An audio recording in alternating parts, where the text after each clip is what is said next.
नमस्कार दोस्तों, मैं महावीर सिंह रमन।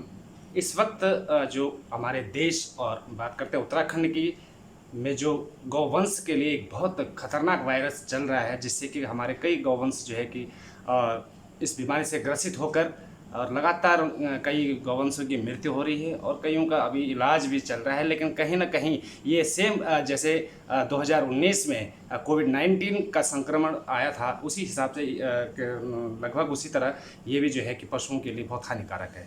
और इस पर चर्चा करेंगे। इस चर्चा में हमारे साथ जो मेहमान जुड़े हैं, मैं आपसे उनका परिचय करवा दूंगा। सबसे पहले तो कोटद्वार पशु चिकित्सालय के डॉक्टर BM गुप्ता जी हमारे साथ हैं।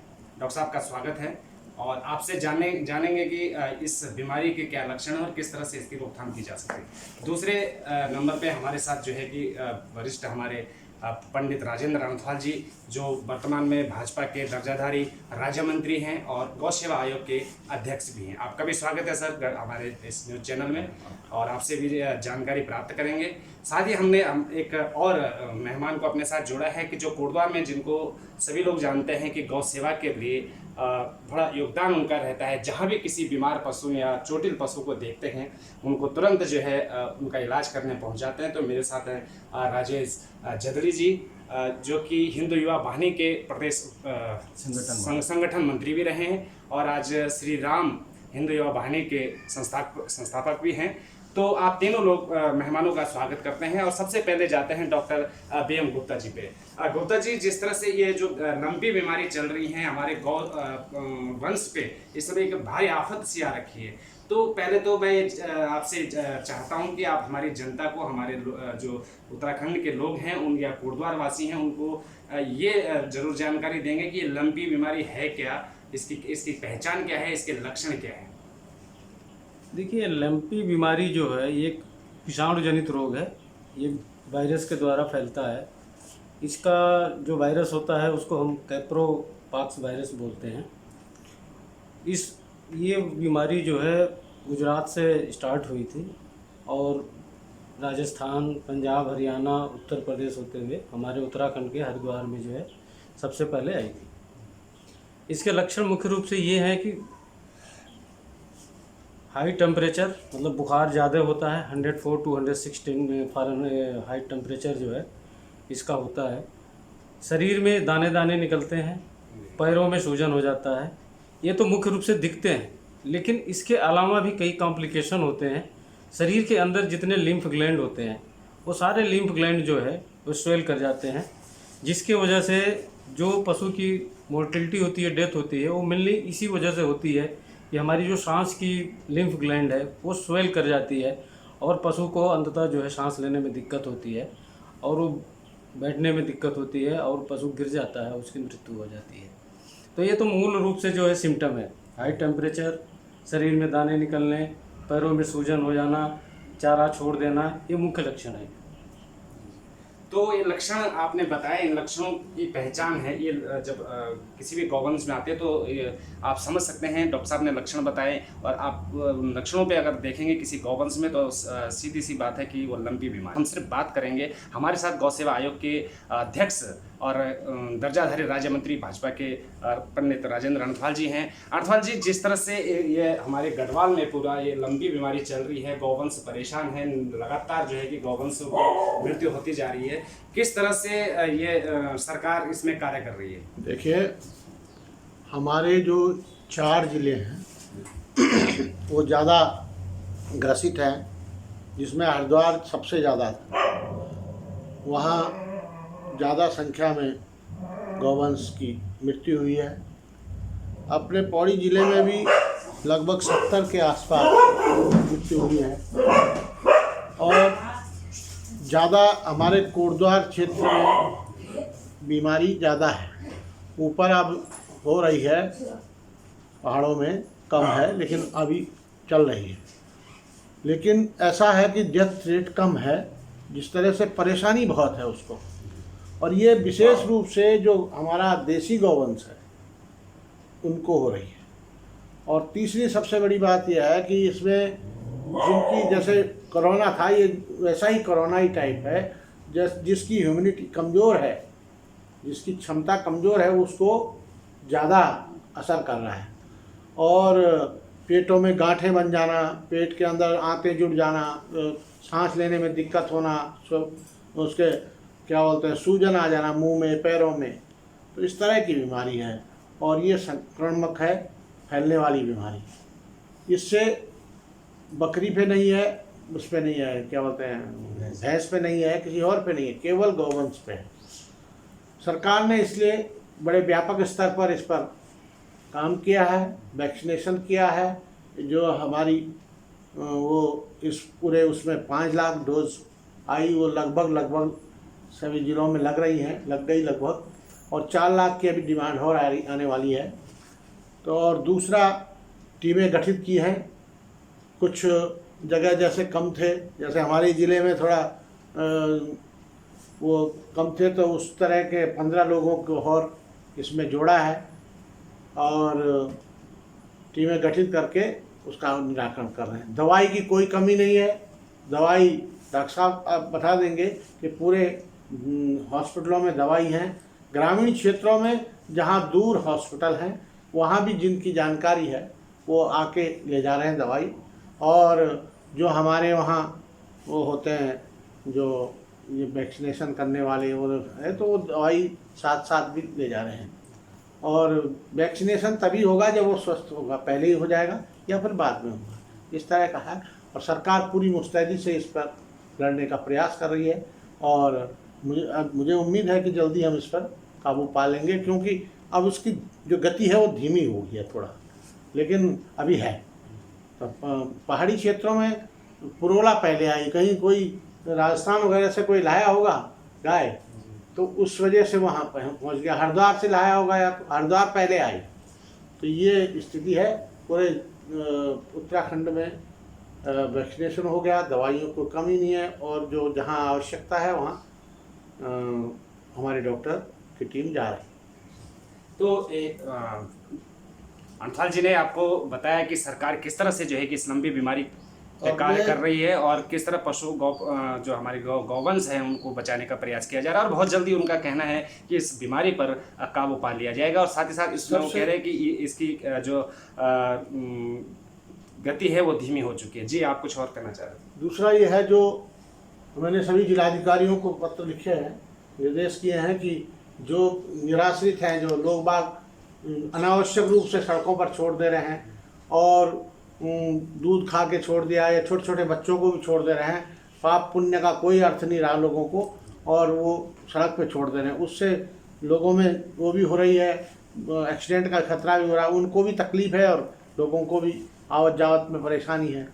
तो इसके लिए भी हमने कहा कि जिलाधिकारियों को निर्देश किए हैं कि जो इस पर एक तो पुलिस प्रशासन भी ध्यान दे, और दूसरा ये स्लेटर हाउस बने, जिससे टेम्परेरी जिनको झुंड में रहते हैं तो उनको और ज़्यादा होने का संभावना रहती है। तीसरी बात यह है कि लोगों से भी मेरी अपील है कि गौ माता हमारे वेदों में, शास्त्रों में भी उसको माता का दर्जा है, तो ऐसे उस गौवंश को सड़कों में न छोड़ें, छोटे से लालच के लिए, और उनको दूध खा के छोड़ देना, या बछड़ा हो गया तो उसको 1-2 महीने का पहले ही छोड़ दे रहे हैं। तो इससे थोड़ा सा इसका ध्यान दें, और जो लोग ऐसा कर रहे हैं उनके खिलाफ कार्रवाई के लिए भी हम सख्त कानून बनाने जा रहे हैं कि जो इस तरह के लोग छोड़ रहे हैं। और मेरा सभी अन्य लोगों से भी अपील है कि जो लोग छोड़ते हैं उनकी जानकारी यदि पुलिस को आ जाए कि इन्होंने ये छोड़ा है, तो कुछ थोड़ा उनको भय हो, उनके खिलाफ कार्रवाई हो, तो निश्चित रूप से थोड़ा ये जो सड़क पे आना है ये बंद हो जाएगा। जी बिल्कुल, बहुत अच्छा आपने कहा है। आपने पूरी ये ज़रूरी है, जो दूध पीने के बाद गौवंश को सड़कों पे निराश्रित छोड़ देते हैं, उन लोगों के लिए, सबक के लिए ऐसा कोई कानून बनना जरूरी। एक बार फिर दोबारा लौटते हैं डॉक्टर MB गुप्ता जी के पास। गुप्ता जी ने अभी लक्षण बताए, अब उनसे जानने का प्रयास करेंगे कि डॉक्टर साहब, जिस तरह से ये संक्रमण है इसको कैसे रोका जा सकता है? देखिए, ये संक्रमण एक हमने आपको बताया कि ये वायरस जनित रोग है, मतलब एक कंटेजियस डिजीज़ है। एक दूसरे के संपर्क में मच्छर, मक्खियाँ या टिक्स या हवा में भी ये बीमारी एक दूसरे को फैलती है। तो इसको रोक पाना तो बहुत मुश्किल काम है। जैसे कोरोना में होता था, कोरोना में क्या गया, कंप्लीट लॉकडाउन कर दिया गया, सभी लोग घरों के अंदर रह गए। पशु के साथ हम ऐसा नहीं कर सकते, नियमतः ऐसा ही होना चाहिए था, लेकिन वो फिजिबल नहीं है और हम उसको नहीं कर सकते हैं। मेनली इसको रोकथाम के लिए सबसे बड़ी चीज़ ये है कि लोगों को जागरूक होना। वैक्सीन, अभी इस बीमारी की कोई वैक्सीन उपलब्ध नहीं है, अभी बनी नहीं है, सरकार इस पर काम कर रही है, वैक्सीन जल्द आ जाएगी। अभी जो हम वैक्सीनेशन कर रहे हैं वो गोट पॉक्स की वैक्सीन है। एहतियात के तौर पे ऐसा माना गया है कि जो वायरस इस समय लंपी का है उसका स्ट्रक्चर जो गोट पॉक्स का वायरस है उसके स्ट्रक्चर से मिलता जुलता है, तो संभावना व्यक्त की जा रही है कि हो सकता है ये जो टीका हम अभी लगा रहे हैं इस लंपी बीमारी को फैलने से रोक सकता है। हाँ, डॉक्टर साहब, जिस तरह से चलिए हम अब शहर में है, शहर में तो सुविधा है, आप लोग यहाँ पर है, आपके पास स्टाफ भी होगा, लेकिन जो पहाड़ों में दूरस्थ क्षेत्रों में अगर किसी गांव में जो आपने देखा है कि रास्ते नहीं है, कहीं गौवंश को ले जा नहीं सकते, कोई जा नहीं सकता, इवन गवर्नमेंट डॉक्टर्स होंगे या आपने जानते हैं कि कोई जाने के लिए तैयार ना, तो वह ऐसी कंडीशन में किस तरह से आपका विभाग वहाँ पर चिकित्सा? देखिए, कितना भी दूर दराज का गाँव है, हमारे स्टाफ हर जगह जाते हैं, पर सूचना तो देना पड़ेगा। वैक्सीनेशन के लिए तो बिना बताए ही हमारी टीम गांव-गांव में जा रही है और सभी पशुओं का टीकाकरण, जो हमारे गौवंशीय पशु हैं उनका टीकाकरण किया जा रहा है। अगर किसी गांव में कहीं बीमारी के लक्षण दिखते हैं तो नज़दीक के पशु सेवा केंद्र या पशु चिकित्सालय से जो जागरूक लोग हैं या गाँव का कोई भी जनप्रतिनिधि है वो संपर्क स्थापित करें और वहाँ पर सूचना करें, वहाँ से टीम आएगी और उसका जो भी समुचित इलाज है वो किया जाएगा। जिस तरह से अभी चलिए ये तो पहाड़ की बात है, लेकिन मैं अभी हमारे साथ बैठे हैं दर्जाधारी राज्य मंत्री जी ने, अम्थाल जी ने कहा सरकार में हैं आप और सरकार भी बीजेपी की हैं, तो किस तरह सरकार से आपको सहयोग मिल रहा है इस बीमारी में पशुओं के लिए? देखिए, सरकार से तो जो भी एक्सपर्ट कमेटी की जो रिकमेंडेशन है उसके हिसाब से सरकार पूरी तरह हम लोगों को सहयोग कर रही है। सरकार जो हमारे पास स्टाफ की कमी हो उसको उपलब्ध करवा रही है, दवाइयाँ प्रचुर मात्रा में इसमें उपलब्ध हो गई हैं, तो मिलनी जो सरकार तो अपना प्रयास कर रही है और सरकार के प्रयास से ही हम लोग भी काम को कर रहे हैं। पूर्ण रूप से सरकार का सहयोग हमें प्राप्त हो रहा है। चलिए एक बार फिर दोबारा आपके पास लौटते हैं और इधर बात करते हैं फिर एक बार मंत्री जी से, जो कि गौ सेवा आयोग के अध्यक्ष हैं, कि उनका कहना है कि सरकार पूरी तरह से जो है कि कार्य कर रही है, पशुओं पे लगातार जो है कि गांव-गांव तक इस वैक्सीन या दवाइयाँ जो भी है वो सब पहुंच रही है, लेकिन क्या सरकार इसको सीरियस ले रही है या गौवंश जबकि गौ माता, आप ही का कहना है कि गौ हमारी माता है और उस माता की रक्षा के लिए सरकार पूरी तरह से इस कार्यक्रम में लगी हुई है, लेकिन सर ये एक चीज़ जानना चाहता हूँ कि क्या गौवंश जिस तरह से लोग निराश्रित छोड़ देते हैं और वो सड़कों पे घूम रही हैं, तो नगर निगम कहाँ इसमें, नगर निगम का जो रोल है क्या उसे अदा कर पा रही है या नहीं? देखिए, ये हाई कोर्ट का आदेश भी है और हमने भी उसको निर्देशित किया है कि हर ग्राम वो ब्लॉक 25 ग्राम सभा पे एक गौशाला और जिला पंचायत, नगर निगम, नगर पालिका, नगर पंचायत, इनकी जिम्मेदारी हाई कोर्ट ने तय की है और उसमें स्पष्ट निर्देश है कि इनका जो निराश्रित है या वो है उनकी देख रेख के लिए स्लेटर हाउस और वो नगर निगम या नगर निकाय को करना है, गौशालाएँ बनानी है। लेकिन दुर्भाग्य से कुछ जगह तो ठीक है, कुछ जगह नहीं हो रहा है। जैसे हमारे यहाँ भी वो हुआ था, नगर पालिका वो नगर निगम का यहाँ गौशाला तो बनी, सरकार ने पैसा दिया था और वो पर उसका जिस तरह से सुचारू किसी एनजीओ को भी दिया है, मैं भी था उसमें, लेकिन अभी तक वहाँ पानी, बिजली और वहाँ जिस तरह की व्यवस्था होनी चाहिए वो नहीं हो रही है। अभी सड़क पे सब तो आप रख नहीं सकते क्योंकि लोग रोज़ ही भेज रहे हैं, लेकिन जो भी प्रयास तो दिखना चाहिए, प्रयास नगर निगम की तरफ से वो होना चाहिए, वो हो नहीं रहा है। विशेषकर सौभाग्य हमारा कि आप हमारे कोटद्वार विधानसभा में ही हैं, जबकि आप पूरे उत्तराखंड के राज्य मंत्री हैं और आप कोटद्वार विधानसभा में होने के नाते कोटद्वार नगर निगम का क्या रोल है, क्या निभा पा रही है या नहीं?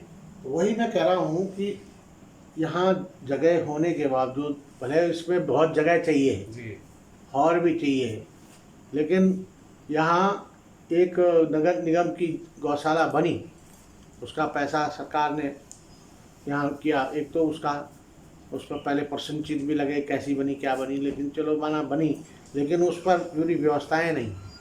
और अभी उद्घाटन किया था तो वो अभी संचार जो ठीक से संचालित नहीं हो रही।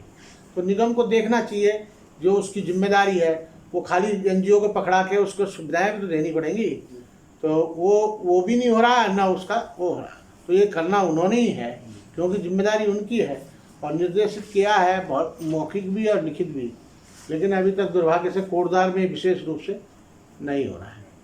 और जो होना चाहिए जिस तरह, और सड़कों पे बहुत दिक्कत है, और हम भी इस बात को स्वीकार करते हैं, इसमें कोई कहने की बात नहीं है, लेकिन इसमें भी कोई दो राय नहीं कि लोगों को जागरूक होना पड़ेगा, और जो अड़ोस पड़ोस का जो छोड़ दे रहा है उसके बारे में सूचना हो तो कम से कम थोड़ा उसको इंगित किया जाए।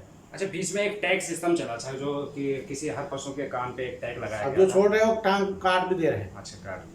चलिए, ये तो अभी आपके पास लौटते हैं और इससे आगे बढ़ाते हुए इस पर चर्चा को हमारे साथ जो गौ सेवक और वाकई कोटद्वार पूरा का शहर जानता है कि गौ सेवक के रूप में राजेश जदली और दीपक बजरंगी दोनों का बहुत अहम रोल है। और लगातार कहीं भी रात से लेकर के दिन, धूप दोपहरी में, कभी भी बरसात में या उसमें कहीं से भी कोई कॉल आती है तो ये दोनों लोग तुरंत पहुंचते हैं और वहाँ पर जाकर ट्रीटमेंट करते हैं। और इनकी एक गौशाला भी इन्होंने जो है कि निर्माण की हुई है, जो पर्सनल एफर्ट्स पे इन्होंने गौशाला का जो निर्माण किया है, उसमें कई गौवंश इनके पास हैं।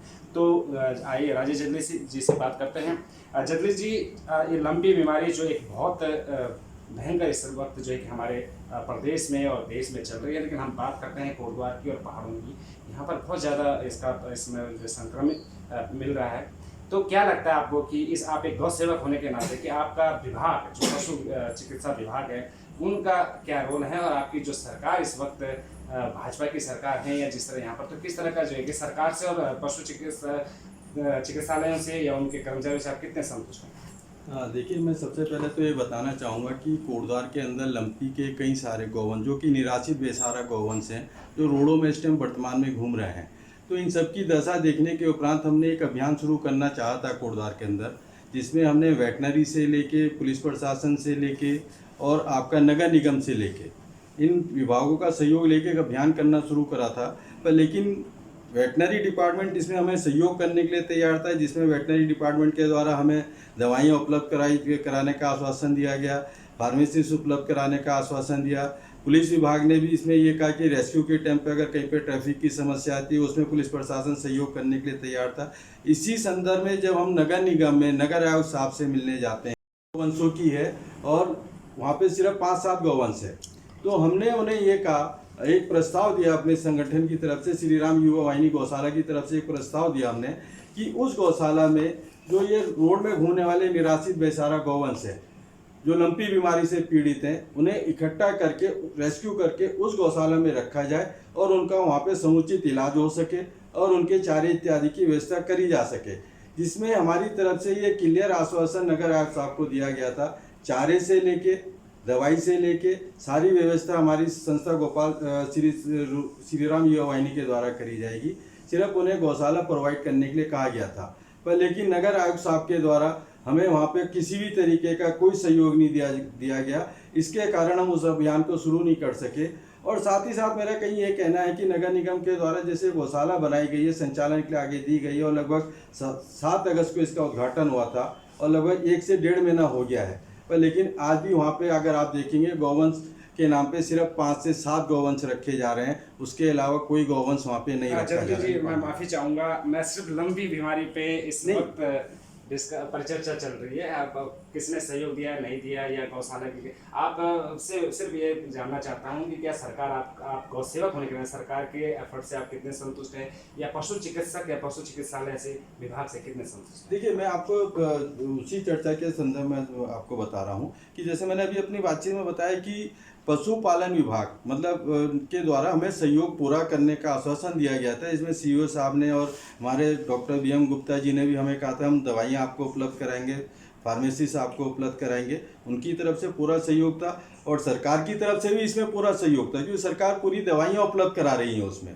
पर लेकिन जो नगर निगम है, देखिए मैं आप लंपी बीमारी की ही बात कर रहा हूँ। लंपी बीमारी से ग्रसित जो भी गौवंश रोडों में घूम रहा है, वो ना तो वेटनरी डिपार्टमेंट की जिम्मेदारी है, ना सरकार की है। जो यहाँ पे गवर्नमेंट बॉडी है नगर निगम, एक वो इंडिपेंडेंट बॉडी है, उसको पूरे अधिकार हैं। ये उसका दायित्व था कि ये जो लंपी से पीड़ित गौवंश रोडों में घूम रहा है, कि उनके इलाज की व्यवस्था करना, उनके लिए चारे की व्यवस्था करना, ये नगर निगम का दायित्व है। मैं आपको एक बात क्लियर कर दूं, यहाँ पे पशुपालन विभाग की कोई जिम्मेदारी नहीं बनती है, ये टोटली नगर निगम की जिम्मेदारी है। क्योंकि नगर निगम की नियमावली में ये स्पष्ट तौर पे लिखा है कि नगर निगम अपना यहाँ एक वेटनरी डॉक्टर अपॉइंट करेगा, उससे संबंधित स्टाफ जो है वो रखेगा। और जो है आप देखेंगे जैसे कि देहरादून नगर निगम में जो है डॉक्टर है वेटनरी का, हल्द्वानी नगर निगम में वेटनरी डॉक्टर है, और गौशाला में भी है। पर लेकिन हमारे कोटद्वार में नगर निगम के द्वारा कोई भी डॉक्टर अपॉइंट नहीं करा गया है।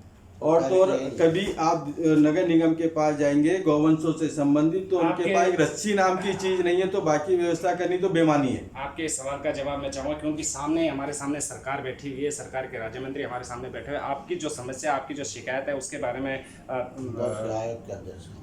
गौ सेवा आयोग के अध्यक्ष आनंदपाल जी बताएंगे, आपको संतुष्ट करेंगे जी।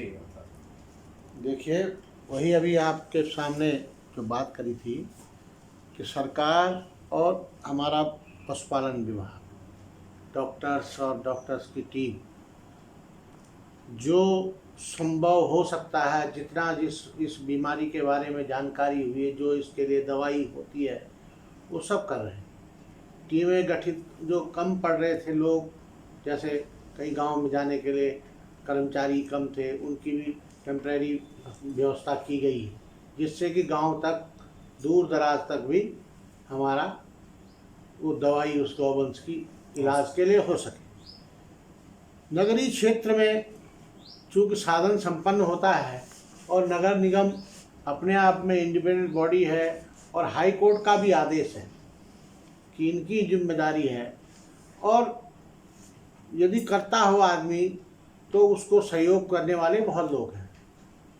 लेकिन दुर्भाग्य से यहाँ ये करने को राजी नहीं है। अभी लोगों ने आपत्ति भी जताई, हमने भी वो किया। अभी मैंने निर्देश किए हैं उनको कि जल्दी से इसकी व्यवस्था करें। अब देखो कितना कर पाते हैं। लेकिन यहाँ सकारात्मक नहीं है। जैसे देहरादून है, देहरादून में गौशाला है, वहाँ 400-500 गौवंश वहाँ रहते हैं, वहाँ व्यवस्था है। उसके अलावा एक नई बड़ी खोली है उन्होंने शिमला बाईपास की तरफ। तो वहाँ आप देखोगे, देहरादून जाओगे तो बहुत कम आपको सड़कों पे मिलेगा। आप हरिद्वार जाएंगे, हरिद्वार में भी बहुत कम मिलेंगे, वहाँ स्वयंसेवी भी हैं। और ऐसे ही क्या नाम अन्य उसमें है, उधम सिंह नगर हल्द्वानी में, इतनी समस्या और जगह नहीं है जितनी यहाँ है।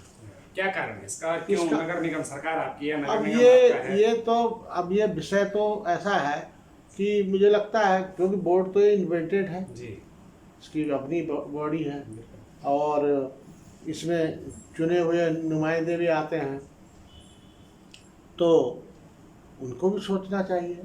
अब हम जितना प्रयास कर सकते हैं, हम निर्देश थे, तो अब या तो फिर उसके लिए और कठोर निर्णय लेने पड़ेंगे। तो इसलिए ये दायित्व है, करना चाहिए। कोर्ट के अवहेलना भी हो रही है, तो इस पर विचार होना चाहिए। और विशेष रूप से मैं तो कहूँगा कि लोगों को इस पर जागरूक होना चाहिए। जो छोड़ना जो शुरू किया, एक अंत है, माना नगर निगम भी है, माना सबको जो कितना रखेगा, 500, 1000, 2000, तो रोज़ ही छोड़ रहे हैं। पर ये ठीक नहीं है, इससे सारी व्यवस्थाएं चरमरा रही हैं। यदि मैं कह रहा हूँ, यदि दूध मतलब यदि आपने छोड़ना है तो रखो ही क्यों, मत रखो। रखना है तो उसका पूरा भरण पोषण कीजिए। पहले हमारी ग्रामीण अर्थव्यवस्था तो गौवंश से ही थी, आज भी है, जो लोग चल रहे हैं। लेकिन पता नहीं हमारे यहाँ थोड़ा ज़्यादा इसको छोड़ने की प्रवृत्ति बढ़ी है, ये घातक है। मैं समझता हूँ, सबसे अपील करता हूँ कि इस तरह गौवंश को सड़कों में न छोड़ें। जी, बहुत अच्छी बात आपने कही कि किस तरह से गौवंशों को सड़कों में न छोड़े और इस बीमारी से जो गाय हमारी इस लंबी बीमारी से ग्रसित है। डॉक्टर साहब से जानना चाहूँगा क्या डॉक्टर साहब हमको ऐसी बीमार गाय का दूध पीना हमारे लिए सही है या गलत है? कोई दिक्कत? देखिए, ये वायरस दूध में बहुत कम मात्रा में आता है और ये मान के चलिए कि आता ही नहीं है। बाकी जो लंपी बीमारी है वो ह्यूमंस को होती ही नहीं है, तो दूध पीने में कोई नुकसान नहीं है। हाँ जी, जनता को जानना हाँ, एकदम बेधड़क से आप दूध पी सकते हैं, पर आप बॉयल करके ही पिएंगे। बस इतना मेरा सुझाव है कि दूध को कभी कच्चा यूज ना करें, बॉयल करके उसको यूज कर सकते हैं। जिस जगह डॉक्टर्स ना हो, सुविधा ना हो, वहाँ के लोग घरेलू उपचार कोई अगर आप एक प्राथमिक उपचार अगर बता सकें। देखिए, मेनली इस वायरस, कोई भी वायरस की बीमारियां जो होती है उसमें क्या होता है कि टेम्परेचर जो है बहुत ज़्यादा होता है। आपके पास कुछ भी नहीं है, आदमी का जो पैरासीटामॉल का टेबलेट्स है, हम आदमी का वेट माना गया है 70 से 75 किलोग्राम, 500 मिलीग्राम का हम पैरासीटामॉल की गोली खाते हैं जब हमें बुखार होती है।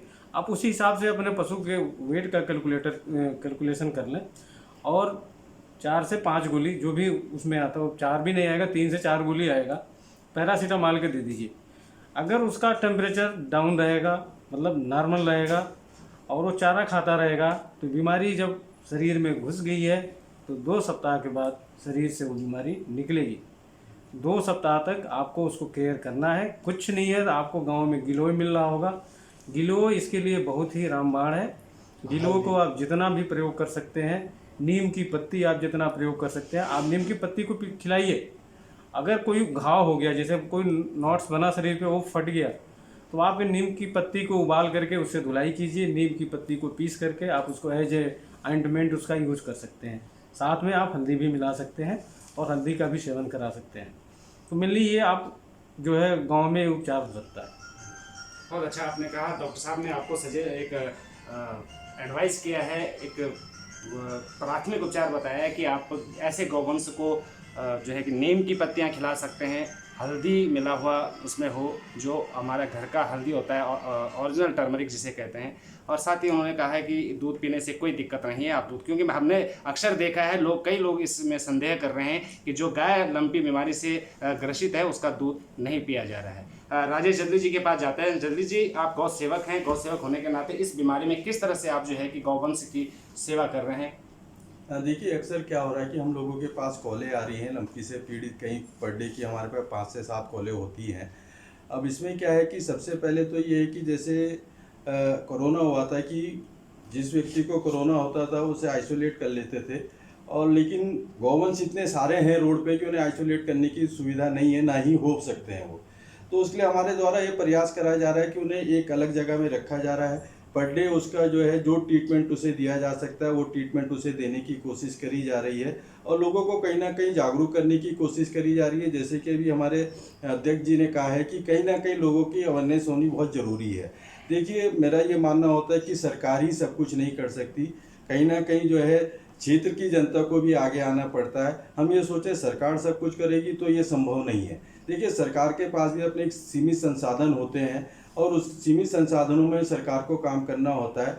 तो उसके लिए फिर सबसे बढ़िया ये रहता है कि क्षेत्र की जनता आ गए। जैसे कि हमारी संस्था है जो गौशाला भी चला रही है श्री राम युवा वाहिनी के द्वारा, और प्रत्येक दिन हमारे कार्यकर्ता जो है लंपी से ग्रसित गौवंशों का इलाज भी कर रही हैं और उन्हें ज़्यादा से ज़्यादा सुविधा जैसे दी जा सके वो करी जा रही है। क्योंकि अक्सर क्या हो रहा है कि लंपी से पीड़ित होने के बाद जो उनके वो हो रही हैं, जो गांठें बन रही हैं, वो गांठें कई दफ़े घाव के रूप में खुल जा रही हैं। तो वहाँ जाके बहुत बड़ी एक समस्या देखने के लिए आ रही है। उसके ऊपर निरंतर हमारे द्वारा कार्य करा जा रहा है। अभी जैसे सुबह भी हमने 2 गौवंशों को करा है। अभी इसके बाद अभी 3 जगह हमारे पास कॉलें और हैं जहाँ हमने लंपी से पीड़ित गौवंशों को करने के लिए जाना है। तो हमारा तो पूरा प्रयास है कि जितने ज़्यादा हम कर सकें उसमें निरंतर प्रत्येक दिन हमारे संस्था के कार्यकर्ता लगे हैं, जिसमें हमने 10 लोगों की 10 टीमें बनाई हैं, जिसमें एक टीम में 6 से 10 कार्यकर्ता काम कर रहे हैं।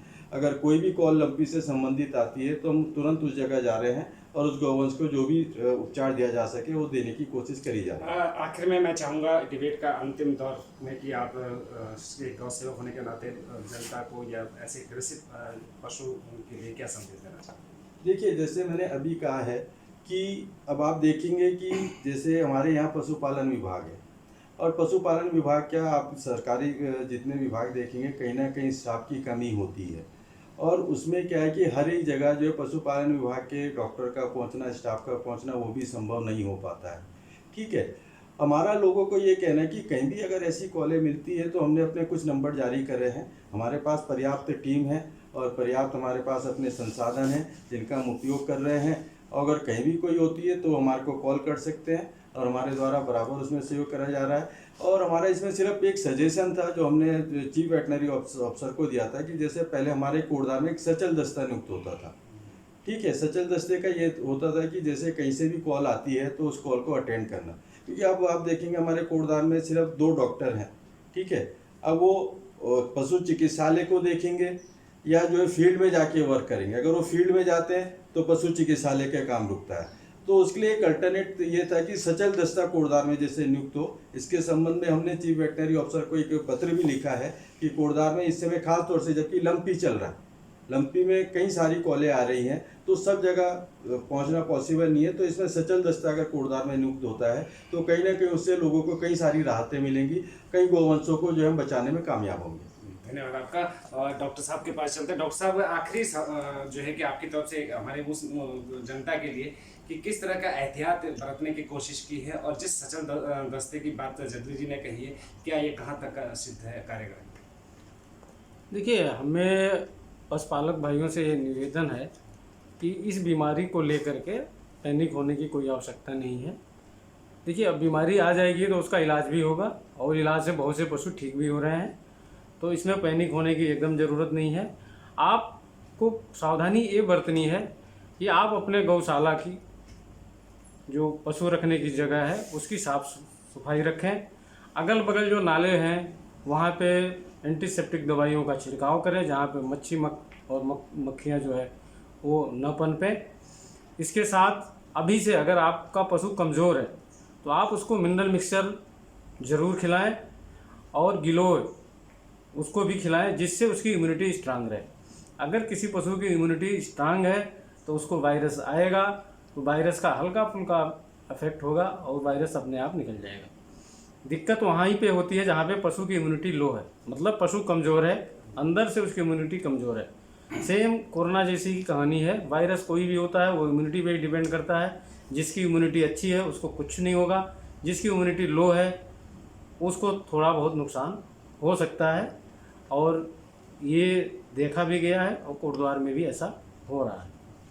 धन्यवाद डॉक्टर साहब का भी। और आखिरी में हमारे तर्जधारी मंत्री जी और गौ सेवा आयोग के अध्यक्ष पंडित राजेंद्र रामथवाल जी आपसे एक अपील करेंगे, और सरकार किस तरह, सरकार के पास उन्होंने अभी तक क्या क्या अपनी तरफ से जो है कि सरकार को सचेत किया है उसके बारे में जानकारी देंगे। ये तो हमने इस कानून बनाने के लिए लिखा है मुख्यमंत्री जी को कि इसमें सख्त कानून बने जिससे कि ये सड़कों पे ना आए, और दूसरा इस बीमारी की पूरी समुचित व्यवस्था हो रही है कि दवाइयों की कमी नहीं है। अब सचल दस्ते भी शुरू हो गए हैं, घर जहाँ भी शिकायत आएगी वहाँ हमारे डॉक्टर्स की टीम जा रही है, और वो दिक्कत कुछ नहीं है। बस ये है कि लोगों को भी सचेत रहना है, और जैसे ही बुखार आता है पहले सूचना हो जाए। जहाँ नहीं होती तो डॉक्टर साहब ने बताया कि पैरासीटामोल उसके वेट के हिसाब से दे दीजिए, जिससे कि वो पहले ही उसको थोड़ा रोकथाम हो जाए, और उसके बाद उसकी दवाइयाँ खिलाएँ। जैसे घरेलू उपचार है तो चिरौंजी होती है एक, चिरौंजी और ये नीम और क्या बोलते हैं हल्दी और गिलोय, ये इसके लिए रामबाण है, पेट का सिस्टम को ठीक रखती है, तो ये भी इसमें उपयोगी है। जैसे घाव हो जाते हैं उन पर मलहम के रूप में लगा सकते हैं नीम का लेप, तो वो काफ़ी कारगर है। तो इसलिए जो शुरू में ही इस पर ध्यान दे देगा तो उसकी वो ज़्यादा नहीं बढ़ेगी, नहीं तो ये फैलने वाला रोग है। और साफ सफाई रखें, और अपने इर्द गिर्द जहाँ हुआ है तो वहाँ ऐसी चीज़ें जैसे ब्लीचिंग पाउडर हो गया या इस तरह का, जिससे कि मच्छर मक्खी कम आए। इसी के साथ सभी से अपील है कि गौवंश की रक्षा के लिए आगे आएँ और लोगों को जागरूक करें, सड़क पर न छोड़ें। धन्यवाद। डॉक्टर साहब एक लास्ट थोड़ा सा मुझे अभी मेरे ध्यान में आया कि फिटकरी कितनी कारगर है इसमें? देखिए फिटकरी बहुत कारगर है। पैरों में जब सूजन हो जा रहा है, गुनगुना पानी करके आप फिटकरी का सोल्यूशन बनाइए और उससे उसकी सिकाई कीजिए। बाकी फिटकरी के पानी से आप नहला सकते हैं, जिससे कि कोई घाव में जो इचिंग होती है, जो एंटीसेप्टिक का वो काम करता है और इचिंग को भी वो, बॉडी के इचिंग को भी वो चेक करता है। मैं एक सवाल आपने पूछा था कि सचल दस्ते के बारे में। सचल दस्ता कभी यहाँ पे कोटद्वार में था। अब भारत सरकार के सहयोग से प्रत्येक ब्लॉक में एक एम्बुलेंस चलाया जा रहा है, जो सब कुछ उसका हो गया है, खाली उसका उद्घाटन होना बाकी है। और मेरे ख्याल से 1 तारीख या 9 तारीख को कभी भी उसका उद्घाटन हो जाएगा। और एक एम्बुलेंस जो है हमारे दोगड्डा ब्लॉक को भी उसमें मिला हुआ है। तो ये तो जो है एम्बुलेंस चलने वाली है जो है।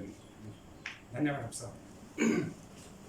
तो इस वक्त और हमने इसमें एक वो भी है कि जो एनजीओ 3 साल पुराना हो और वो हमारे यहाँ रजिस्टर्ड कर सकता है, और उसको भी हमने अभी हमारी सरकार ने 30 रुपये पर डे के हिसाब से भी अनुदान देते हैं पर गौवंश, पर बशर्ते वो उसकी पूरी करे। 3 साल पुराना हो, ज़मीन या तो दान नामे की हो जहाँ वो गौवंश रखना चाहता है, या फिर उसकी रजिस्ट्री जो हो। तो इस तरह से वो भी हमने किया है। और जो एनजीओ आगे आ सकते हैं, जो करना चाहते हैं, वो हमारे यहाँ रजिस्ट्रेशन कराएं। अभी हमारी 42 गौशालाएँ हैं और आगे जो आना चाहे उसके लिए स्वागत है। ये बहुत अच्छी जानकारी आपने दी है। तीनों लोगों ने यहाँ पर हमने बातचीत करी लंबी बीमारी पे, गौवंश के बचाव के लिए और इस बीमारी के लक्षण और पूरी जानकारी हमने अपने दर्शकों को देने का प्रयास किया। Doctor MB.